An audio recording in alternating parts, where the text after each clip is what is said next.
सा टॉपिक है उसको डिस्कस कर लेते हैं। सोर्स ऑफ क्या है? फाइनेंस। तो ये तो हमारा हेडिंग है, हालांकि आपको हेडिंग से कोई ज़्यादा मतलब नहीं है। हम सीधी मुद्दे की बात करते हैं कि type of capital. Type of capital, तो इस हेडिंग को आप अलग देखें, फाइनेंस से कोई आप इसको लिंक ना करें, आप तो सिर्फ देखें टाइप ऑफ कैपिटल। और टाइप ऑफ कैपिटल एक तो फिक्स कैपिटल होती है और एक क्या है, वर्किंग कैपिटल होती है। अब मैं आपको समझाता हूँ कि मान लीजिए आपने कोई भी बिजनेस स्टार्ट किया और मान लीजिए मैं ये कहूँ कि आप एक मेडिकल स्टोर ही ओपन करना चाहते हैं और आप एक मेडिकल स्टोर ओपन करते हैं, तो इसके लिए मान लीजिए आपने ये मेडिकल स्टोर खुद खरीदी और खुद यदि आपने इसको परचेज की है तो एक बात है, तो आपने ज़मीन परचेज की होगी या आपने पूरी बनी बनाई बिल्डिंग परचेज की होगी। तो इसमें जो पैसा लगाया, इसके अलावा इसके अंदर आप जो फर्नीचर लगाएंगे, अंदर जो रेक वगैरह बनाएंगे दवाई रखने के लिए, इसके अलावा जो फार्मासिस्ट के बैठने के लिए जो काउंटर है वो काउंटर बनाएंगे, ये सब इसके अंदर आप फ्रिज लगाएंगे, इसके अंदर आप क्या एसी लगाएंगे, आजकल तो एलईडी स्क्रीन भी लगाते हैं टाइम पास करने के लिए। ये जितनी भी चीज़ें और इन पे जितना भी पैसा आप इन्वेस्ट कर रहे हैं, ये क्या है, ये फिक्स कैपिटल है। तो देखो, invest in fix assets. Fix assets क्या होते हैं?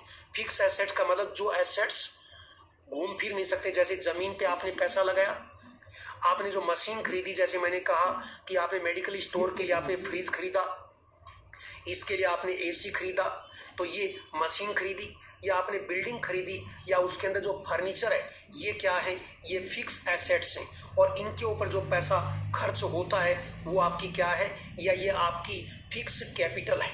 तो दो चीज़ें अलग अलग है लेकिन एक ही बात है, फिक्स एसेट्स। तो ऐसे एसेट्स जो घूम फिर नहीं सकते, जैसे जहां भी आप बैठे हैं अपने घर में, आपकी लैंड है, आपके घर की बिल्डिंग है, उसमें जितना भी मशीन और जितना भी सामान है वो सब क्या है, फर्नीचर है, सोफा है, डबल बेड है, ये सब क्या है, आपके फिक्स एसेट है और इनके ऊपर जो आपने पैसा खर्च किया है ये आपकी क्या है, फिक्स कैपिटल है।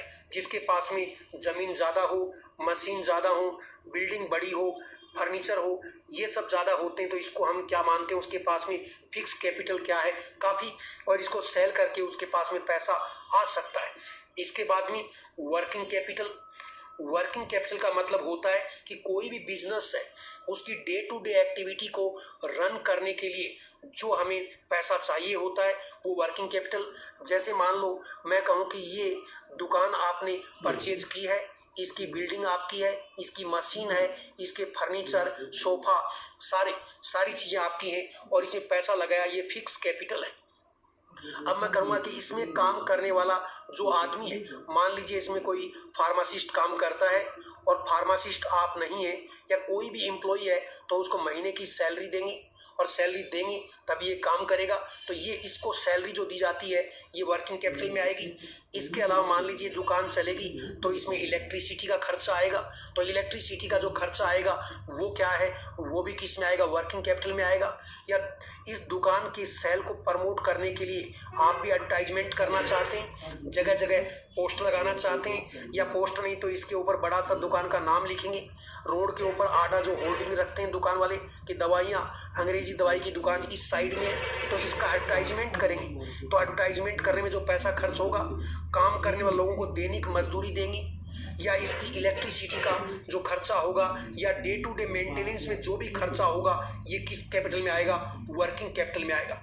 तो एक जो बिजनेस होता है उसके अंदर दो टाइप की कैपिटल होती है, दो टाइप का पैसा आपका इन्वेस्ट होता है। एक तो फिक्स एसेट्स के अंदर, जैसे लैंड में, मशीन में, बिल्डिंग में, फर्नीचर में, और एक वहाँ काम कर रहे लोगों को जो सैलरी देते हैं, वेज मजदूरी देते हैं, आपके बिजनेस को बढ़ाने के लिए जो एडवर्टाइजमेंट करते हैं। इसके अलावा बिजनेस के डेली खर्चे, वहाँ जो लोग काम करने आएंगे उनको चाय नाश्ता करवाएंगे उसका खर्चा है, उसके बिल्डिंग के मेंटेनेंस का खर्चा है, इलेक्ट्रिसिटी का खर्चा है, या आपने अपने बिजनेस के अंदर कोई पैसा किसी उधार ले रखा है और उधार ले रखा है तो उसको क्या है, आपको मंथली क्या है, उसको ब्याज भी पे करना और इंटरेस्ट देना होगा। बैंक से लोन ले रखा है तो उसको भी क्या है, आपको इंटरेस्ट देना होगा। जो इंटरेस्ट है ये आपकी क्या है, वर्किंग कैपिटल की कैटेगरी में आती है।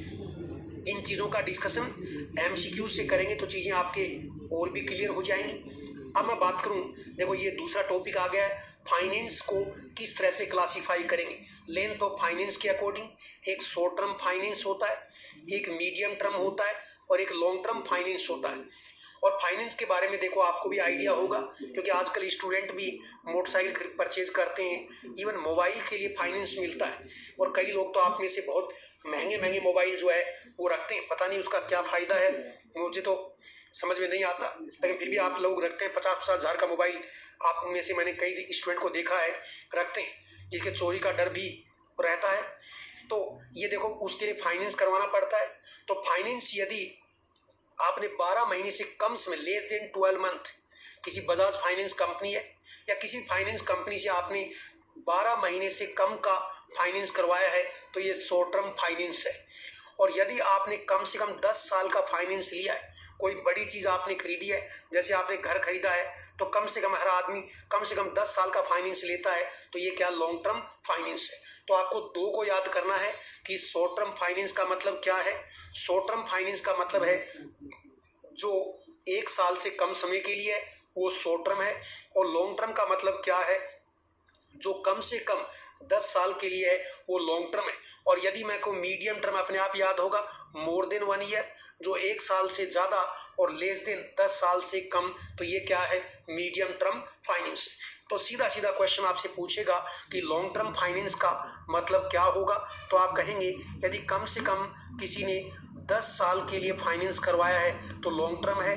शॉर्ट टर्म का मतलब किसी ने 1 साल से कम समय के लिए कोई चीज का पैसा फाइनेंस पे लिया है, लोन पे लिया है, तो वो क्या है, शॉर्ट टर्म। और बीच का होगा 1 साल से ज्यादा और 10 से कम, तो ये क्या है, मीडियम टर्म फाइनेंस होता है। अब मैं आपसे बात करूं कि फाइनेंस के सोर्स क्या होते। जैसे मैं कहूं कि आपके पास में पैसा है, तो ये आपके पास पैसा है तो इसके 2 सोर्स हो सकते, या तो ये आपका खुद का ये इंटरनल सोर्स, और ये क्या है, या फिर एक्सटर्नल सोर्स। जैसे मैं कहूँ आपके पॉकेट में पैसा है, तो या तो ये आपने खुद अर्न किया है और आपका ही पैसा है, और या मैं कहूँ किसी दोस्त से उधार ले लिया तो भी आपके अंदर पॉकेट में पैसा हो सकता है, दोस्त से उधार लिया है तो ये तो एक्सटर्नल सोर्स हो गया, और आपका खुद का है तो क्या है, इंटरनल सोर्स है। अब इसको बिजनेस के ढंग से सीखें कि देखो ओनर्स कैपिटल, ओनर्स का मतलब, ओनर का मतलब मालिक। यदि मालिक का खुद की कैपिटल है, कैपिटल का मतलब जैसे मैंने कह दिया कि मालिक की खुद की बिल्डिंग है, जमीन जायदाद है, तो ये ओनर्स कैपिटल, ये उसका इंटरनल सोर्स है।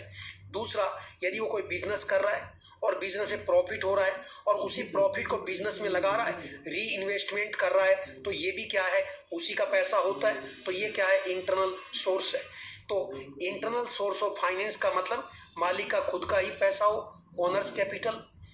दूसरा आपने कहा री इन्वेस्टमेंट ऑफ प्रॉफिट, जो प्रॉफिट उसको बिजनेस में आता है उसको दोबारा से बिजनेस में लगाता है, तो ये तो इंटरनल सोर्स है, देख के लग रहा है। एक्सटर्नल सोर्स, एक्सटर्नल सोर्स ये है आपने शेयर के थ्रू जो है पैसा अर्न कर दिया, तो शेयर के थ्रू दूसरों ने, लोगों ने कंपनी के शेयर खरीदे, उसे पैसा लगाया, तो ये शेयर के थ्रू जो आपके पास पैसा आया है, यदि आप कंपनी के मालिक हैं और ये कोई भी कंपनी है उसको शेयर के थ्रू पैसा मिला है, तो ये एक्सटर्नल सोर्स है।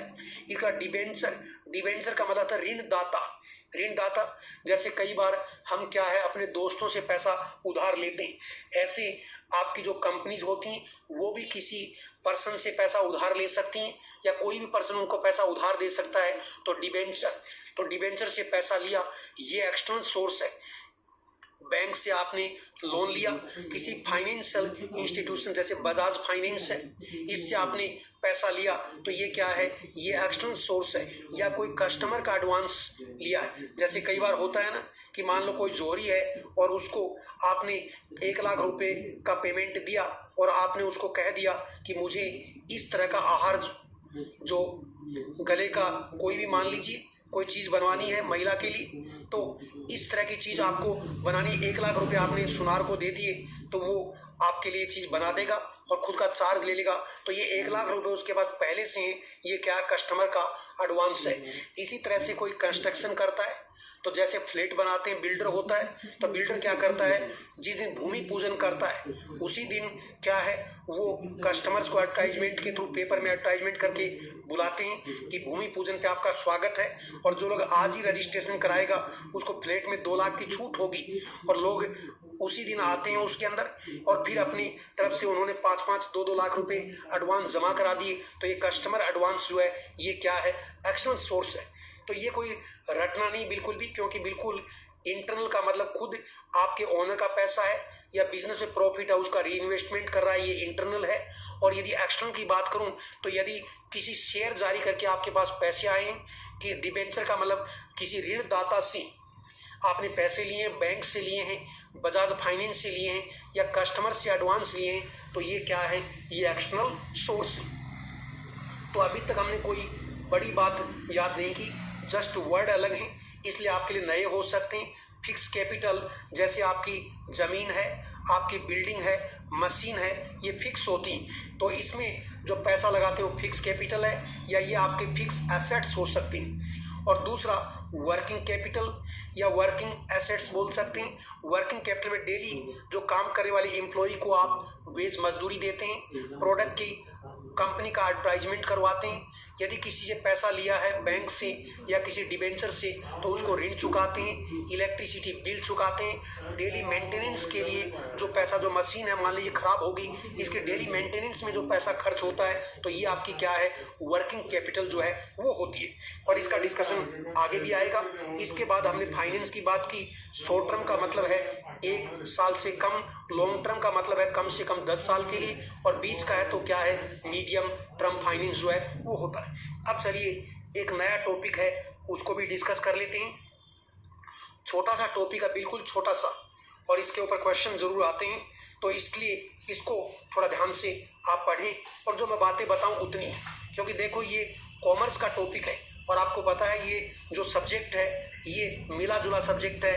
इसमें चार्टेड अकाउंटेंट जो है वो बनता है, उसका अलग से कोर्स होता है, तो इसलिए आपको चार्टेड अकाउंटेंट तो नहीं बनना, इतना डिटेल में तो आपको नहीं जाना, लेकिन हमारे एग्जाम के जिस तरह के क्वेश्चन आते हैं उनको सोल्व करना है, क्योंकि यदि आप सीए जितना नॉलेज गेन करेंगे तो आपका सिलेक्शन नहीं होना है, ठीक। तो इसलिए सब्जेक्ट का डीप है। तो ये मैं टाइप ऑफ शेयर जो हमारी एग्जाम से संबंधित हैं और जिस लेवल के हैं उतना ही मैं आपसे डिस्कस कर रहा हूँ, और उससे आपके क्वेश्चन निकल जाएंगे। तो देखो यहाँ लिखा है इक्विटी शेयर और ऑर्डिनरी शेयर। जो इक्विटी शेयर, और यदि मेरे पास किसी कंपनी के इक्विटी शेयर हैं या ऑर्डिनरी शेयर हैं तो मैं कौन हुआ, तो मैं हुआ इक्विटी शेयर होल्डर हुआ, क्योंकि मैं उन शेयर को रखता हूं। और ये equity share holder real owner of the company, ये कंपनी के एक तरह से मालिक होते हैं, और कोई मालिक होगा तो उसका कंपनी पे क्या होगा, कंट्रोल द कंपनी, ये कंपनी को कंट्रोल करते हैं। कैसे कंट्रोल करते हैं, इनके पास में वोटिंग राइट होते हैं। तो जिस तरह से आपको, यदि आप 18 साल से ऊपर के हैं तो और इंडिया के रेजिडेंट हैं तो आपको वोट करने का अधिकार है, और आप पॉलिटिकल पार्टी को कंट्रोल करते हो, और आपके हिसाब से और आपकी लाइकिंग डिसलाइकिंग के हिसाब से ही पॉलिटिकल पार्टी पॉलिसीज बनाती हैं। तो इसलिए इक्विटी शेयर या ऑर्डिनरी शेयर होल्डर, ये क्वेश्चन आता है, रियल ओनर होते हैं, कंपनी पे इनका कंट्रोल होता है, इनको वोटिंग राइट होते हैं, और कंपनी के जो बोर्ड ऑफ डायरेक्टर होते हैं, जो कंपनी को कौन चलाते हैं, बोर्ड ऑफ डायरेक्टर, इनका इलेक्शन करते हैं, उसके अंदर वोट डालने का अधिकार है। और कंपनी की पॉलिसी जो है बोर्ड ऑफ डायरेक्टर बनाते हैं, तो कंपनी की पॉलिसी बनाने का राइट होता है। लेकिन यदि आप किसी बिजनेस के मालिक हैं तो आपको फायदा ज्यादा होगा यदि कंपनी को फायदा हुआ तो। लेकिन यदि आप किसी बिजनेस के अंदर ओनर हैं, मालिकाना हक रखते हैं, तो कंपनी यदि घाटे में गई तो मालिक का पैसा ही डूबेगा। तो इसलिए आपको देखो याद रखना, equity share holder bear higher risk, इनको ज्यादा रिस्क रहता है। ज्यादा रिस्क कैसे, यदि कंपनी दिवालिया हो गई तो इनका पैसा डूब भी सकता है और जीरो भी हो सकता है, क्योंकि मालिक है, मालिक किसी को थोड़ी शिकायत कर सकता है। लेकिन यदि कंपनी प्रॉफिट में होती है, और आपको पता कंपनी प्रॉफिट में होती है तो हायर डिविडेंड मिलता है इनको। तो कंपनी की यदि अर्निंग हायर होती है, कंपनीज अर्निंग इज हायर, तो इनको हाई डिविडेंड मिलता है, उसमें हिस्सा, इनको प्रॉफिट में इनका शेयर क्या है, हाई रहता है। तो दोनों ही बातें हैं, इसलिए आप याद रखना इक्विटी शेयर होल्डर, और इन्हीं पे ज्यादातर क्वेश्चन आता है, ये कंपनी के रियल ओनर हैं, इनको वोटिंग राइट है। पूछ लेते हैं किस टाइप के शेयर होल्डर को वोटिंग राइट है, रियल ओनर है। और ओनर है तो इनको रिस्क भी ज्यादा होता है कि कंपनी डूब गई तो इनका पैसा भी डूब गया, लेकिन कंपनी की अर्निंग ज्यादा है, प्रॉफिट ज्यादा है, तो जो प्रॉफिट होता है उसमें इनका शेयर जिसको डिविडेंड बोलते हैं वो डिविडेंड भी इनको क्या है, ज्यादा मिलता है। अब इसके बाद में मैं दूसरे शेयर होल्डर जिनका नाम क्या है, प्रेफरेंस शेयर, और जिसके बाद प्रेफरेंस शेयर है किसी कंपनी के तो प्रेफरेंस शेयर होल्डर है। प्रेफरेंस शेयर होल्डर को जो ऑर्डिनरी शेयर होल्डर है इनके कंपैरिजन में लेस प्रॉफिट मिलता है, लेस प्रॉफिट लेस डिविडेंड मिलता है। लेकिन यदि कंपनी डूब जाए तो इनका पैसा पहले चुकाया जाएगा, क्योंकि इन्होंने कंपनी से लेस प्रॉफिट ले रही। तो ये प्रेफरेंस शेयर होल्डर जो है इनको एक फिक्स रेट के ऊपर कंपनी का जो प्रॉफिट है उसमें इनको पैसा दिया जाता है, जबकि जो ऑर्डिनरी शेयर होल्डर जो कि रियल ओनर है इनको हायर डिविडेंड मिलता है। जबकि प्रेफरेंस शेयर होल्डर को डिविडेंड क्या मिलता है, प्रॉफिट में शेयर क्या मिलता है, लेस मिलता है, और इनको वोटिंग राइट जो है वो नहीं है। लेकिन इनके लिए अच्छी बात है कि इनका पैसा और उसकी रिस्क क्या है, कम है, क्योंकि कंपनी दिवालिया हो गई तो कंपनी की बिल्डिंग है, उसकी जमीन है, और जितनी भी चीजें उनको बेच के पहले पैसा प्रेफरेंस शेयर होल्डर को चुकाया जाता है, डिबेंचर को चुकाया जाता है, डिबेंचर्स होते हैं उनको चुकाया जाता है। बाद में यदि कंपनी के पास एसेट्स बचा तो कंपनी के जो रियल ओनर है उनके लिए उनका पैसा चुकाया जाएगा, इसको याद रखना है। इसके बाद में बात करता हूं इसके अंदर डिबेंचर के बारे में। डिबेंचर का मतलब है ऋणदाता, ऋणदाता। अब मान लीजिए, इसको यूं समझ लीजिए, आपको पैसे की जरूरत है और आपने किसी ऋणदाता से आपने पैसे ले लिए और उसने मान लीजिए किसी कंपनी के अंदर 10 लाख रुपए जो है वो कंपनी को, ये मैंने बैग बनाया ऐसे पैसे का बैग, और कंपनी को 10 लाख रुपए उसने दे दिए, तो ये डिबेंचर का मतलब है ऋणदाता। ये कंपनी को 10 लाख रुपए उसने लगाए और कंपनी का कोई शेयर परचेज नहीं किया, इसने कहा कि मैं आपको 10 लाख रुपए दे रहा हूं और आप तो मुझे क्या है, मंथली इसका क्या है, इंटरेस्ट दे देना। तो कंपनी क्या है, टाइमली और मंथली इनको इंटरेस्ट, एक फिक्स रेट के ऊपर इंटरेस्ट पे करती है। कंपनी को फायदा हो, कंपनी को घाटा हो, उससे डिबेंचर को कोई मतलब नहीं है। इसने कंपनी को एक फिक्स पैसा, जैसे मैंने कहा 10 लाख रुपए के कंपनी के इसने डिबेंचर खरीदे, कंपनी 10 लाख रुपए का एक फिक्स रेट के ऊपर इंटरेस्ट जो है इसको पे करेगी, चाहे कंपनी को फायदा और नुकसान हो, इसको फिक्स रेट के ऊपर इंटरेस्ट दिया जाएगा। और कंपनी यदि डूब जाती है तो इसका 10 लाख रुपया जो है कंपनी को क्या है, कंपनी की जमीन जायदाद बेच के इसको पे करना होगा। तो ये है। जबकि शेयर होल्डर होते हैं, चाहे वो ऑर्डिनरी शेयर होल्डर हो चाहे प्रेफरेंस शेयर होल्डर हो, कंपनी को फायदा या नुकसान होता है तो इनको जो डिविडेंड मिलता है वो ज्यादा और कम मिलता है, वेरिएशन होता है।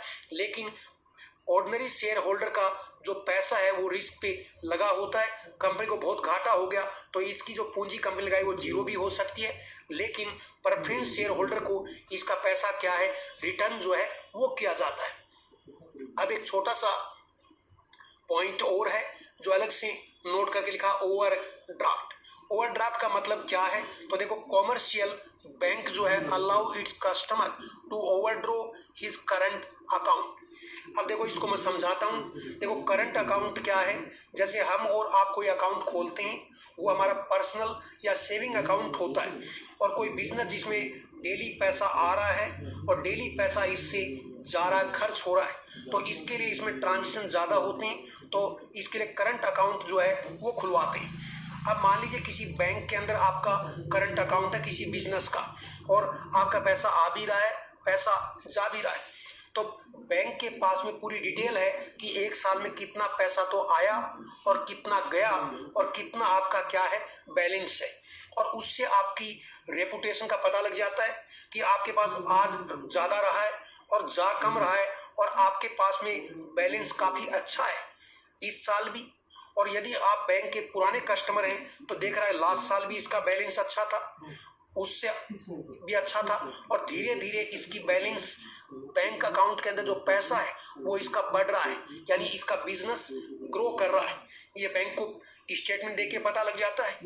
अब बैंक क्या करता है, और कई बार यदि आप बिजनेसमैन हैं और बिजनेसमैन को अचानक से ज्यादा पैसे की जरूरत पड़ जाती है और हो सकता है इसके बैंक अकाउंट में उतना पैसा नहीं हो और इसको पैसे की जरूरत है, तो ऐसे केस में बैंक क्या करता है कि आप किसी दूसरे आदमी से जाके पैसा ना लें, तो बैंक आपको और कॉमर्शियल बैंक क्या करेंगे, वो आपको कुछ दिन के लिए आपके बैंक अकाउंट को ओवरड्रॉ करने की परमिशन देंगे। और कितनी परमिशन देंगे ये आपकी बैंक के साथ में गुडविल और आपके अकाउंट के ट्रांजेक्शन पे डिपेंड करता है कि कितना पैसा आया कितना गया।